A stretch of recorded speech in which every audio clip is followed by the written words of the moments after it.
And hello everyone, welcome back to the Red October Network. Glad to see everybody's back. I'm going to talk a little bit today about something that's still on right now, the State of the Union address, Obama's State of the Union. And I realize that there's a lot of political rhetoric to it. We always say great things, really bold things, stuff we always hear from politicians. And we know what it sounds like. You probably heard it today, and you heard the response by the Republicans and such. But a lot of times people kind of forget what happens to the average American. And so I wanted to offer a little insight into the state of my union. Well, first of all, let me describe myself to you. I went to Penn State. I started out as a meteorology major. And I went and finished my degree, and I didn't go into meteorology. It was too hard. There was a lot of math required. But I went to geography. Now, I had people who were in the finance field who said, oh, you can make $1 million. $1 million more. You can make $50,000 a year out of college. Now, I am working retail right now. I have my major in hard science from Penn State, geography, physical environmental geography, essentially environmental science. I have the meteorology minor and the climatology minor. From Penn State, I had three internships actually, one federal, one private, and one scholarly. So I have credentials. I had leadership skills. I was in campus weather service, and I was in an executive role with them. But I'm working retail, so what's going on that's wrong? Well, first of all, one of the things that I find wrong with the state of my union is that there is a huge shift away from creating entry-level jobs. There have been entry-level positions that have been created. Obviously, I've filled out enough job application forms for environmental companies who I wanted to work for that I know that there's positions. However, there is a whole gambit of just huge college graduates. Every single profession, every single school is printing these degrees out like there's no tomorrow. And there's no jobs for it. Now, somebody told me, they said, well, why? Well, Steve, you gotta understand that you have to work your way from the bottom. Now, us college graduates know that. I mean, we're not denying that, that we're not willing to work from the bottom, but when colleges like Penn State go and promise you that you will do better in life, and you don't, one has to think, that maybe we've been lied to. Now, on the other hand, the reason why this is the state of my union is that there's been a lot of just kind of misconstrued things with the economy here in Pennsylvania and in other states. I think there's a lot of, I don't know how would you say it, there's a lot of, companies are not being incentivized to hire college graduates. And that's the problem with our economy, is that we have, entry-level positions that require 3 years experience. And it's like, well, we can pick who we want. But at the same time, you have to also understand that companies are really trying to take advantage of it. We have to pass a background check. We have to pass a credit check. We have to pass affirmative action checks. We have to pass this. We have to pass that. But you want to know something about it? I really don't see where the fulfillment of this is. And, a lot of the liberal thought process says, oh, we should do this because if we give somebody who is in jail a job, if we give illegals a job, then the economy will do good. The problem is with it is that All these jobs that we're outsourcing are jobs we would take, us college graduates. And the fact is with it is there is nothing in this country that can't be outsourced. Everybody says, oh, you should go into accounting. You look on Yahoo, look on Google, go into accounting. I gotta tell you something. There is a book that's called The World is Flat. It's by an author named Thomas Friedman. And I think every single new college student or recent graduate in the past 5 or 6 years should read that book. Because it does show, with the accountants especially, because everybody says accountants, you know, you need math and everything. There's people in China and India who you can sit in a cube and pay them $2 an hour, $10 a day maybe, to do all the math. So there's nothing like that. Engineering's another one. Engineering, people have computers, people can make blueprints in India, and that's a reality. And so people say, well, why don't you go and flock to the trades?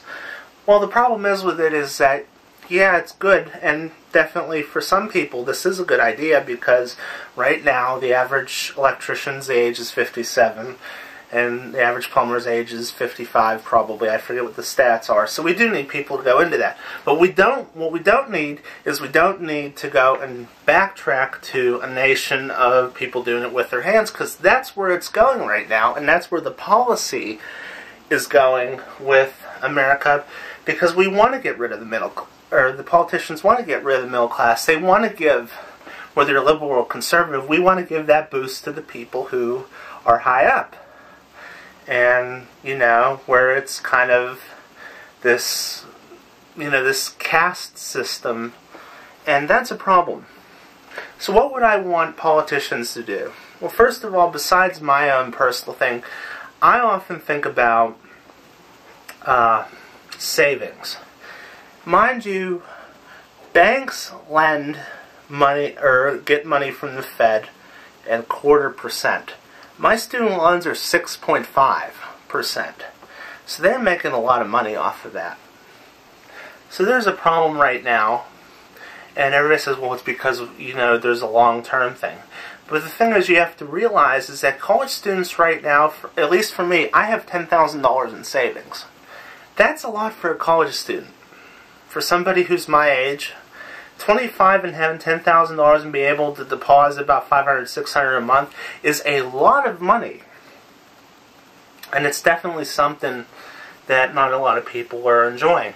And the problem is with it is that at the end of the day, all our politicians want is they want to go and they want to strip Social Security. They say we need the money now.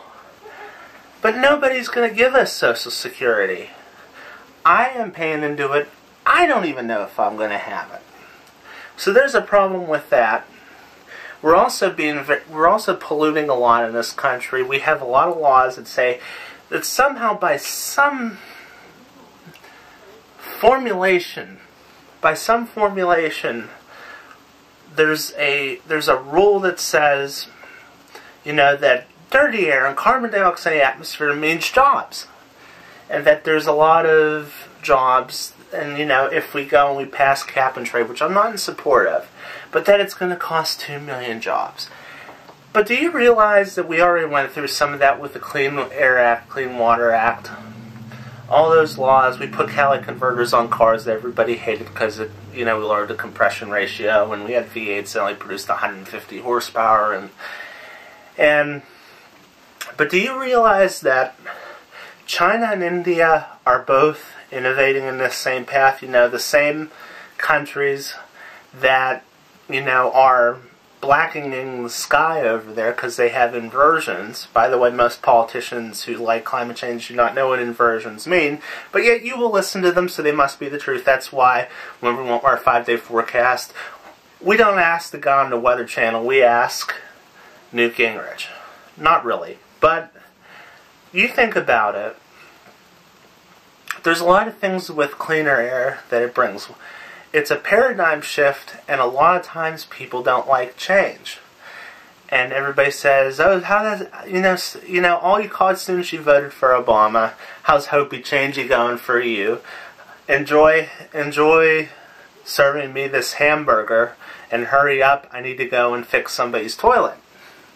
So there's the attitude that you go with there, but that's the last thing we need as a nation of HVAC technicians.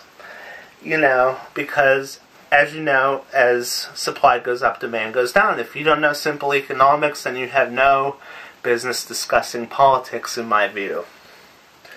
So everybody thinks that dirty air is just this it's this great thing where the soot means money. This was true in the 1940s when we didn't have the technology.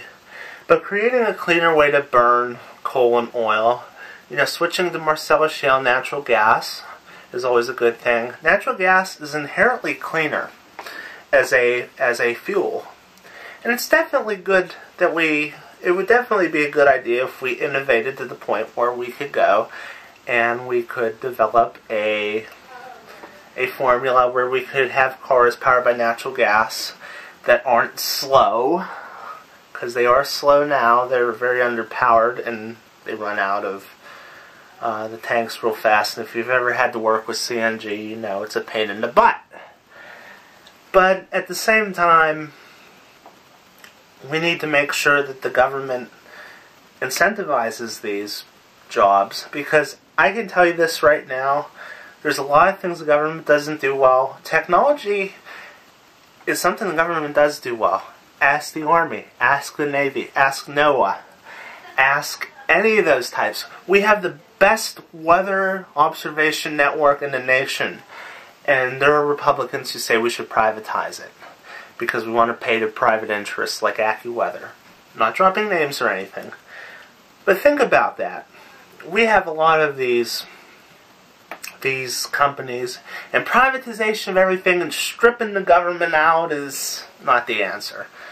National Weather Service is a great place to work. I loved working there as an intern. And it was a great thing. And one of the best things about working there is that you have access to that data, and the data is free for the most part. And so it creates a very complex system. And weather models, everybody says, oh, the weatherman can always be wrong, and everything like that. They say the weatherman can always be wrong and still get paid. Truth be told, the weatherman has a very complex system that goes into there. Air that is between my hands can make the difference between a thunderstorm and no thunderstorm. And everybody says, oh, it's a lousy job, it doesn't pay well. The sad thing is this, and I'm not to be the union buster, but I have a friend who is a janitor in Canada, and he champions the fact that he's a janitor and he makes $60,000 a year. Well, that's, if you ever look into socialism in Canada, it's there. So I'm not relegating myself to socialism, and to be honest with you, the guy's an ass. But there you go. They don't speak English very well, they don't have social skills, but yet they're paid well. But why would it be that a PhD here in the States could only make $50,000 a year, but a janitor in Canada can make $60,000 a year? But at the same time, we also have to remember that in Canada, you pay 50% tax almost. So that's a big thing that obviously gets overtaken. And the thing is, the state of my union is not as strong. And I hate to say it, because there's not a lack of jobs. And frankly, a lot of people voted for Obama because they don't like the economy and they don't like all these older politicians. A lot of them were fooled. I hate to say it because, well, let's face it, nobody expected Obama to do this stuff. And he has not done a good job. But I still think he's our president. I still have respect for him. All politicians need to speak to people. We become so apart from each other that it's almost become ridiculous to a point. And we need to stop that. We need them to listen to us. The young people. As John Mayer said, waiting on the world to change, one day our generation's going to rule the population. And that's the truth. We're going to have a president that was born in the 80s, one of these days. We're going to have a president who's going to know how the politicians of the past screwed us over with Social Security. We're going to have politicians who are going to realize that college education wasn't all chalked up to be. And we're going to start working on that. But you have to do that. And it's not that our generation's not motivated. It's not that our generation is entitled, because we are not. There are a lot of us who are not entitled. There are a lot of the people I know at work who are not entitled. They're running low because of this economy. You have to shake the stereotypes aside. You have to listen, because you are a politician. And that is the truth. So that's my State of the Union. I call it the state of the theocracy, or the state of the oligarchy, I hate to say. But it's the truth about our nation. And before everybody gets all tied up in a knot, just want to let you know that this is not meant to harm. You can debate, obviously, but I want this to be a forum where we can talk about issues, not politics. So I'll share that with you. So leave your comments. Hope you enjoyed the State of the Union. I didn't watch any of it, actually. I watched like 60 seconds, but that's my view of the state of my union. So, my camera's running out, so we'll see you guys later. See you with the links a couple days from now.